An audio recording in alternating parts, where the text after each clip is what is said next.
man by the name of Rothschild,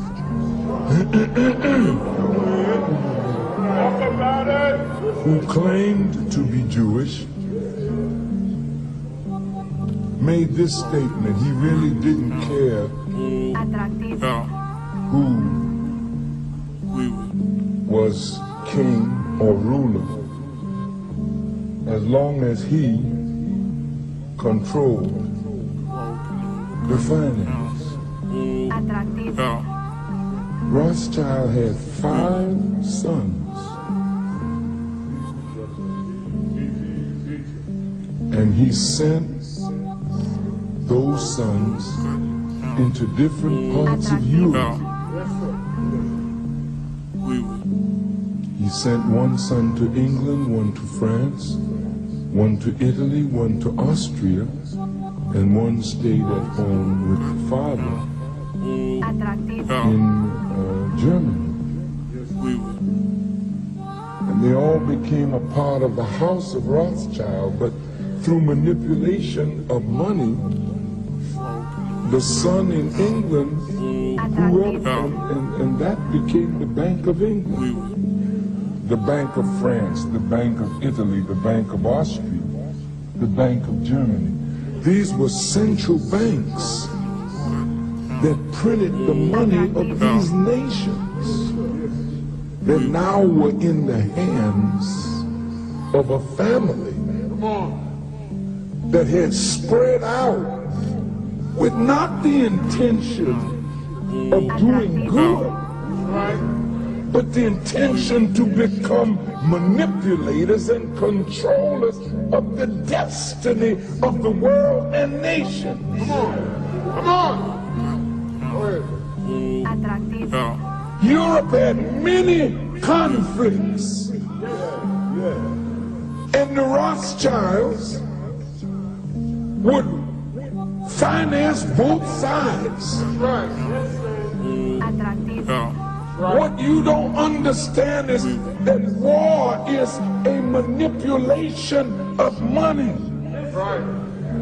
You think you're fighting for democracy, a war to end all wars.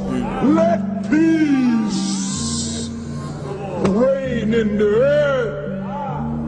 This is the tricky language that the wise and wicked use to trap the poor and the weak. Are you listening? Come on. The house of Rothschild became so strong that even when America was established, they kept through their agents in America trying to control central bank.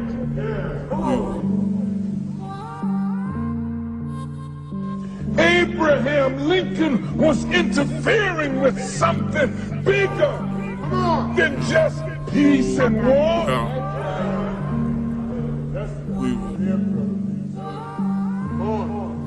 Rothschild, through his agents in America, financed the North and financed the South.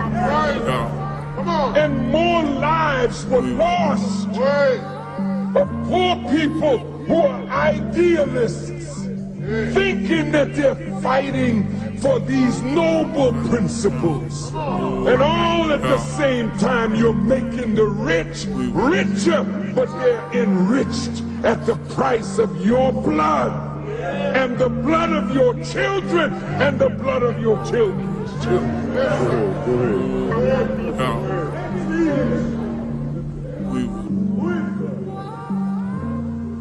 See, brothers and sisters, look, there are many people in the country that know this. Yes, sir. But they don't have the voice of the poor.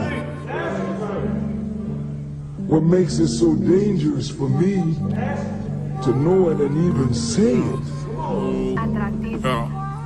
is because I have the voice and the ear of poor people And once you know the truth, it's very difficult for you to go back into your sleep. So naturally, to say these things, it puts the spokesperson at great risk. Because America has been built on your backs. And if any truth comes to remove you, that's like somebody creating an earthquake. You see a beautiful building, but when the earth under it shakes, the walls come down, the ceilings come down. So that's why you have never been allowed a leader that could stay with you to speak to the masses of black people. Every time you had a leader that could speak to the masses, he was cut down. And he's cut down because the country is built on the backs of poor white, poor black, poor Jews. Right. Come on. Look, brothers and sisters, in 1912, on December the 22nd,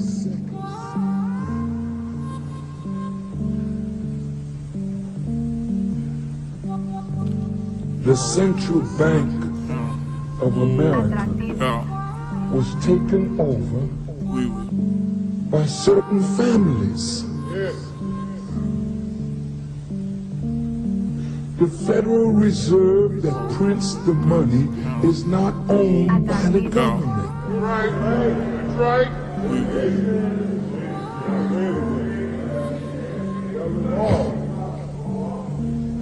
Inside the government, betrayal went down. And under the presidency of Woodrow Wilson, who was elected in 1912, the Federal Reserve System was established in 1913.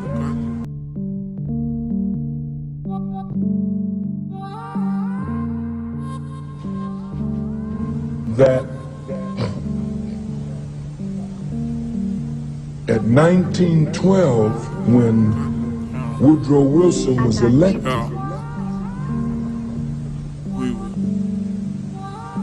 the debt of America was about $1 billion.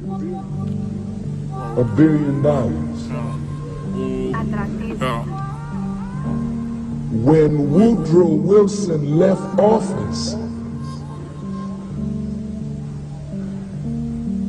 in 1920, the debt had risen 800 times what it was when he came into office. How did that happen? Now you say, well, how does this impact on you in 1995? Can you hold on a few more minutes?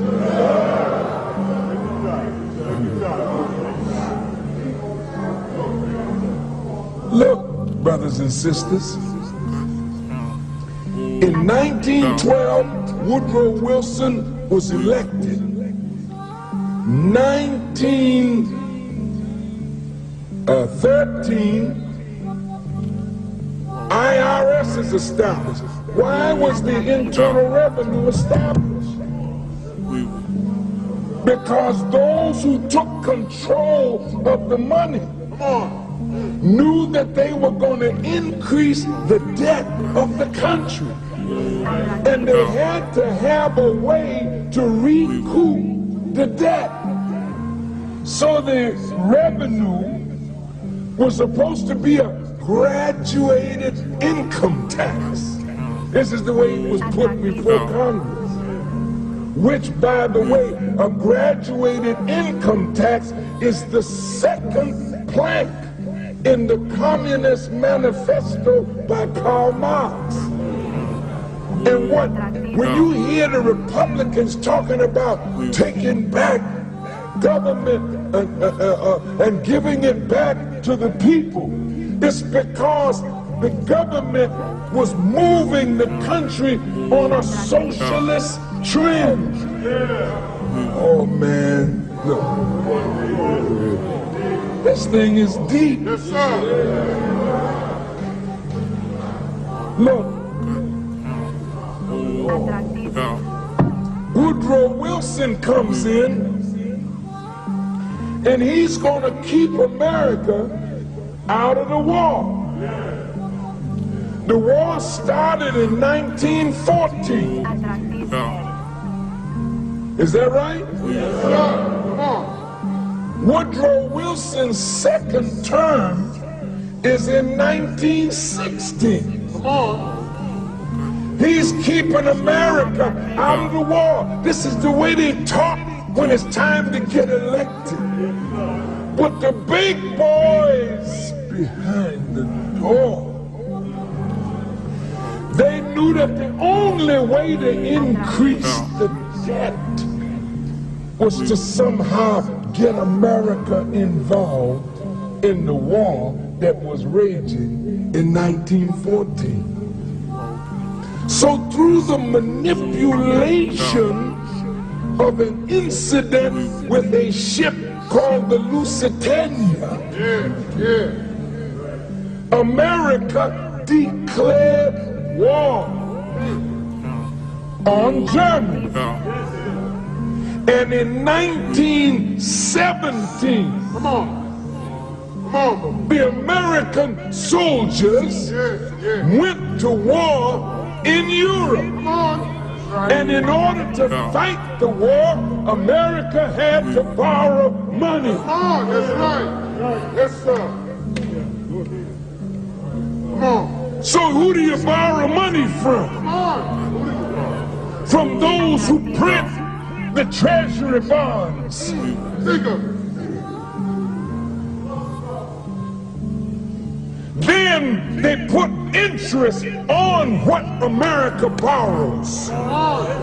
So the poor people are taxed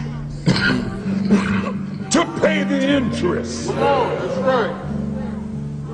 War over, 1918.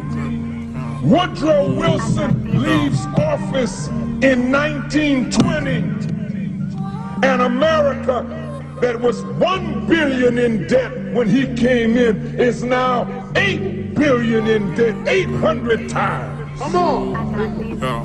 What it was. And the interest the American people are paying. It was the war to end all wars. And in that war, many of our black brothers were arguing and fighting because they wanted to fight for America, this great country,